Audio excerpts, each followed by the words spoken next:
Pakistan cricket team सिर्फ 2 दिन के वक्फे के बाद T20 वर्ल्ड कप 2024 का अपना पहला मैच खेलेगी, लेकिन आज भी पाकिस्तान की ओपनिंग के हवाले से पाकिस्तान के टीवी चैनल्स पर बहस हो रही है। हर कोई अपनी अपनी राय दे रहा है। ख़ास तौर पर अहमद शहजाद और इमरान नज़ीर, सिकंदर बख्त, इन चंद लोगों ने तो बिल्कुल ही अजीब सा एक माहौल बनाया हुआ है। एक दिन कहते हैं उस्मान खान को किस कारकर्दगी की बुनियाद पर पाकिस्तान टीम में शामिल किया गया है, और अगले दिन बल्कि अगली सांस में बोल देते हैं कि उस्मान खान के साथ नाइंसाफ़ी की जा रही है, उन्हें उनका नंबर नहीं दिया जा रहा, वो अपने नंबर पर खेलने का अहल है। फिर कहते हैं फ़खर जमान को एज ए ओपनर क्यों नहीं खिलाया जा रहा। फ़खर जमान और मोहम्मद रिजवान को ओपनिंग करनी चाहिए, ये अहमद शहजाद का और इमरान नज़ीर का कहना है। लेकिन अहम बात यह है कि इन मौसूफ को तजिया करने का जो इरादा करते हैं उससे पहले थोड़ी सी मालूमात ही ले लिया करें।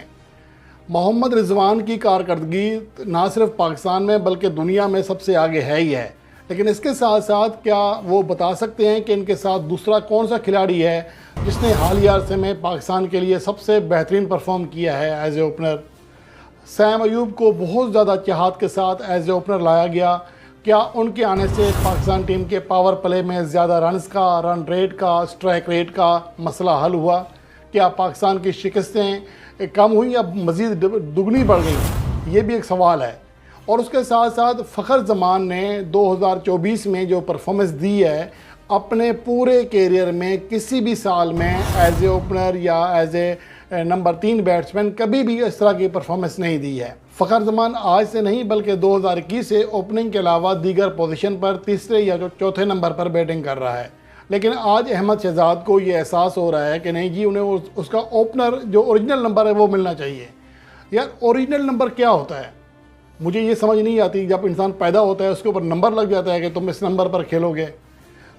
एक ही बात को दो अंदाज में करते हैं। कभी कहते हैं कि बाबर आजम जो है रटी रटाई लाइन पर चलता है, चेंजेस नहीं करता, एक्स्ट्रा ऑर्डर नहीं सोचता। कभी कहते हैं जी खिलाड़ी को उसके ओरिजिनल नंबर पर खिलाओ। जब हर किसी को उसके ओरिजिनल नंबर पर खिलाना है तो फिर सेलेक्टर से सवाल करें कि इतने ज़्यादा ओपनर्स पाकिस्तान टीम में क्यों रख दिए।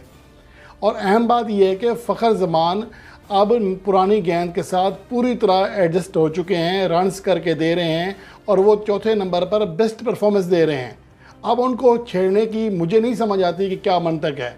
और उसके साथ साथ उस्मान खान के बारे में जो कहा जा रहा है कि उनको ओरिजिनल नंबर नहीं मिल रहा, तो भाई वो पाकिस्तान सुपर लीग के इस सीज़न में जब 2 सेंचुरियाँ करके आए हैं तो वो एज ए ओपनर करके नहीं आए। वो तीसरे नंबर पर खेल रहे थे मुल्तान सुल्तान्स के लिए और इसी पोजीशन पर वो एक शानदार परफॉर्मेंस देकर पाकिस्तान टीम में शामिल हुए हैं। उनका अगर रिकॉर्ड देखा जाए शायद इनको या तो पता नहीं होता या फिर इनको जहमत नहीं होती है या फिर ये जानबूझ के प्रोपेगेंडा करते हैं। क्योंकि सवाल ये पैदा होता है कि एक टीवी चैनल पर बैठकर आप इस तरह की अगर बातें करेंगे तो एक आम सा बच्चा भी शायद आपसे ज़्यादा इन्फॉर्मेशन रखता हो कि उस्मान खान नंबर 3 पोजीशन पर अच्छे खेलते हुए आ रहे हैं।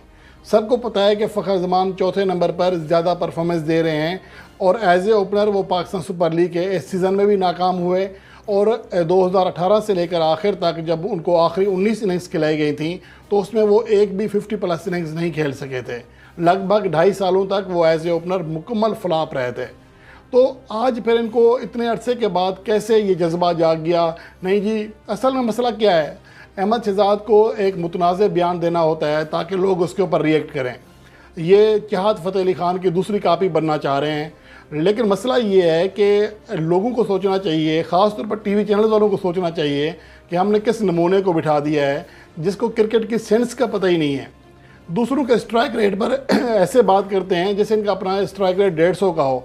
उनके कैरियर के आखिरी 4 साल निकाल लें, कभी उनका स्ट्राइक रेट 120 तक भी नहीं गया। हत्ता कि आखिरी 5 में से 3 साल में उनका स्ट्राइक रेट 110 से भी नीचे रहा। तो ये ख़ुद उनकी मौसूफ की परफॉर्मेंस है। अभी बांग्लादेश प्रीमियर लीग खेल कर आए हैं, क्या उनका स्ट्राइक रेट था उधर? तो मसला ये है कि यहाँ पर सिर्फ लोगों को गुमराह करने का, प्रोपेगेंडा करने की मशीनें बनी हुई हैं। यहाँ पर सिर्फ़ और सिर्फ उल्टी बात की जाती है, बजाय इसके कि टीम के मुफाद की बात की जाए। यहाँ पर सिर्फ ज़ाती बुग़्ज़ निकाला जाता है। मुझे उम्मीद है कि Pakistan cricket team T20 world cup 2024 में अच्छी परफॉर्मेंस देगी, लेकिन अगर परफॉर्मेंस नहीं भी देती है तो यकीनन बहुत सारे जो प्लेयर्स हैं उनका कैरियर का ये आखिरी टूर्नामेंट होगा। ये बात हतमी है कि इफ्तिखार अहमद के लिए और इसके अलावा कुछ और प्लेयर्स हैं, उनको शादाब खान के लिए बहुत ही अहम टूर्नामेंट है। लेकिन अहम बात ये भी है कि हमें ये सोचना चाहिए कि हमारे पास और प्लेयर्स हैं कौन से। यही प्लेयर्स हैं, अगर आप पाकिस्तान के डोमेस्टिक सीज़न को निकाल लें 2023 से अब तक सबसे ज़्यादा जो बेहतर परफॉर्मेंस दी है as a middle order batsman वो आज़म खान ने और इफ्तिखार अहमद ने दी है। लेकिन ये पाकिस्तान के लिए खेलते हुए यानी इंटरनेशनल क्रिकेट पर खेलते हुए बुरी तरह फ्लॉप हो रहे हैं। तो इसमें कसूर सिलेक्टर्स का या किसी और का नहीं है।